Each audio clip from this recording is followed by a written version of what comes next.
Hello and welcome to TheWrap's virtual Sundance studio. My name is Beatrice Verhoeven, and I'm here today to talk to Macy Crow, Hillary Pierce, and Abby Perot about their new documentary, At the Ready. Thank you so much for joining me. Thank you for having us. Thanks for having us. I wanted to start off with you guys just telling me, and for people who haven't seen it, who might be seeing this video, what the documentary is about and what prompted you to make a documentary about this particular topic. The documentary follows three high school students from 2018 until 2019 as they train to go into law enforcement careers. Great. And what prompted you guys to make a documentary about it? Yeah, I moved back to Texas in 2016 wanting to tell stories from my home state, and thought no better way to do that than through the eyes of a high school student, going through some of the more formidable years of their lives and looking at how national rhetoric was really shaping the things that were happening in their day-to-days. Wonderful. So what kind of access, or what's the preparation like for a documentary like this where you're following, three high school students, you're going into their private homes, you're following them in school. What is that kind of preparation like? For us, Abby and I spent a lot of time in the field, really getting to know the students and the teachers and meeting the students' families. We traveled actually with the students to go to a competition right when we met them. And I would say traveling with those kids was a great way to get to know everyone. We didn't really film there. We just used it as an opportunity to learn about the personalities, the hopes, the dreams, kind of everything of those kids. And then we really some stood out and we really connected with them. And we started meeting their families. And then, I think about one student in particular, Christina. Mm-hmm. Her family was incredibly welcoming and really open to discussing some really tough issues. And that made, working with them not only easy, but I think just really eye-opening to how complex a lot of what's happening in the border region is. That's so true. It just seems, they did really let you into their lives, especially the parents as well. I forget his exact name, but the dad who speaks primarily Spanish, he was very emotional, especially, in the scene in the car where he sees his daughter walk in and he knows he's proud, but that there's two sides to the issues at hand.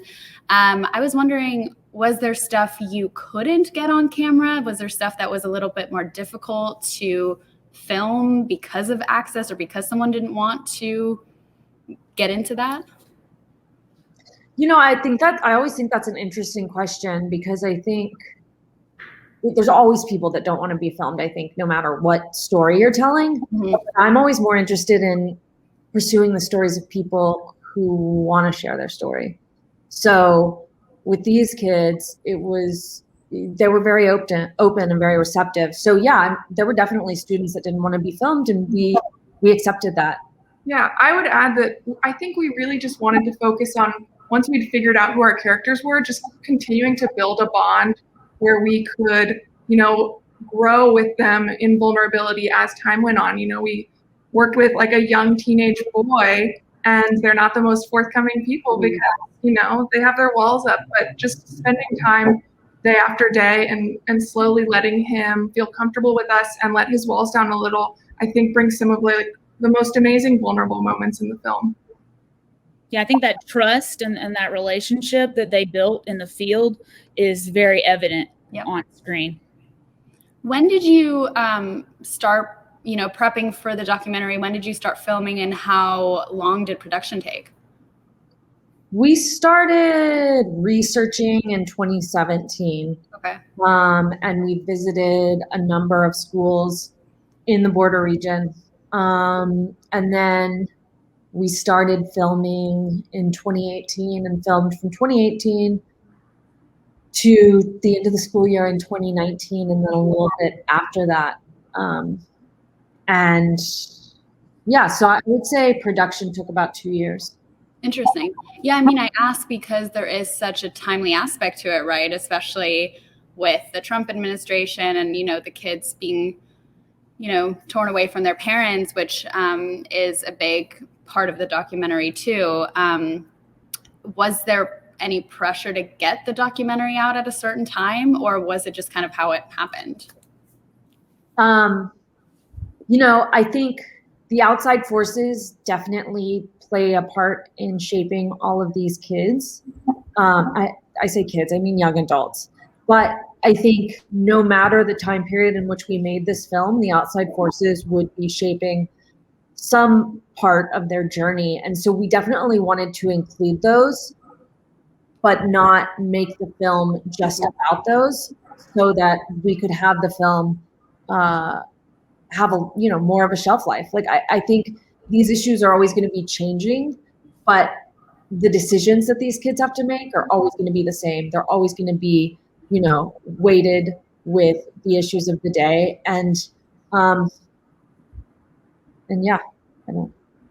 That's one thing that I think we actually thought a lot about in post-production was, when you have these really kind of memorable in a kind of a bad way moments in an administration or in our country's history, you worry about maybe this won't feel timely when it comes out, but those things are in our very recent past, and they led us to where we are right now. And I think as a country, we're doing so much soul searching and trying to figure out why we are where we are. And I think this film does feel very topical in that sense. 100%. And it touches on political aspects and issues and just things that were amplified in recent years, even, during the pandemic and the recent year. Was there anything that surprised you during the making of the documentary, whether it was about the program or the kind of recruits or in general, the political issues surrounding it? I think for me, anytime I make a documentary, there's a number of surprises, especially if it's a verite approach. And this film did not disappoint in the number of surprises that we experienced.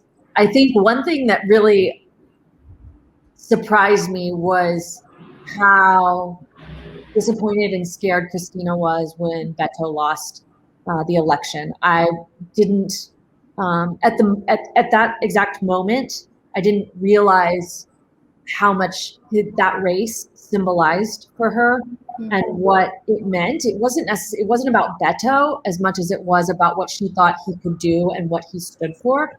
And in post-production, and the further I got away from that moment, the more I realized that it really was a big turning point for her. She had kind of lost this naivete that she had when she started, we started making the film, and she had really grown into herself and become an adult in that moment where she realized she was going to have to be making some hard choices if she was going to go into this career field. Wow. Yeah, that moment struck me as well in the kind of same, aspect that you're talking about. And, you just said you did this documentary for 2 years, which obviously it's a longer period of time. Are you already planning your next project, or are you going to take a little bit of a break? I am. I have a project idea that I'm super excited about and actively researching. I think it's like you get, I don't know, you go into post-production for so long and then you start to think about getting back out into the field, and it's just like so exciting. Every stage of making a documentary has its own pros and cons. And for me, I think the hard part about buckling down in the edit room is that like I'm not getting that interaction with people that I'm filming, and that's, I think, the best part about making documentaries. So I'm already planning, and I'm ready to get back out there. Abby and Hillary, what's next for you guys? I've been thinking about a lot of ideas and kind of still doing some research on next projects, but I think we're all very aware of how lucky we are for things to have timed out the way that they have. I mean, we were in post-production for all of the pandemic so far, and we finished the film or getting it out into the world. And, probably when it's about time to start production on new projects, hopefully that'll be a lot safer and possible. So, I think I will take a little break, but really excited to be able to get back out in the field. Amazing. And Macy and I have just had like this great collaborative partnership through this film. We're also next door neighbors, live in the same small town. So we're definitely like, and we run a newspaper together. We run a newspaper together. So I'm working on this project with Macy, which is very exciting. Awesome. Well, thank you guys so much for joining me, and congratulations on being at Sundance. And the film was very insightful and enlightening. So thank you so much. Thank you. Thank you.